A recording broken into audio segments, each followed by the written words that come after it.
HP TET का exam देने वाले हैं तो ये हिमाचल में बहने वाली 5 नदियां और उनके वैदिक नाम और संस्कृत नाम जरूर याद कर लीजिए। तो सबसे पहली जो नदी है वो है सतलुज नदी, जो सबसे लंबी हिमाचल में बहती है। 320 किलोमीटर तक ये हिमाचल में बहती है और इसका नाम है शतुद्रु और शतुद्री। दूसरी नदी है ब्यास, जो 256 किलोमीटर तक हिमाचल में बहती है और इसका नाम है अर्जिकिया और विपाशा। तीसरी नदी जो है वो है रावी।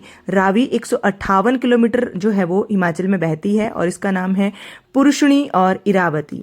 चौथी नदी जो है वो है चिनाब, और चिनाब 122 किलोमीटर तक हिमाचल में बहती है। इसका नाम है अस्किनी और चंद्रभागा। जो पांचवी नदी है वो सिर्फ 22 किलोमीटर तक ही हिमाचल में बहती है और इसका नाम है कालिंदी। तो ये हिमाचल की सबसे छोटी नदी है। बाकी आपसे अगर जीके में क्वेश्चन पूछा जाता है कि हिमाचल में बहने वाली सबसे लंबी नदी कौन सी है, तो वो है सतलुज, जो 320 किलोमीटर तक बहती है। सबसे छोटी नदी जो हिमाचल में बहती है वो है 22 किलोमीटर यमुना नदी। और अगर आपसे जल घनत्व की दृष्टि से सबसे जो बड़ी नदी है अगर पूछी जाती है तो वो है चिनाब नदी, जो हिमाचल की में सबसे चौड़ी नदी बहती है और जल घनत्व की दृष्टि से ये सबसे बड़ी नदी है। इसी तरह से और क्लासेस के लिए प्लीज़ चैनल को जरूर सब्सक्राइब कर लीजिए और अपने फ्रेंड्स के साथ शेयर कर दीजिए। अगर आपको क्लास अच्छी लगती है तो क्लास को लाइक करना बिल्कुल ना भूलें। Thank you for watching.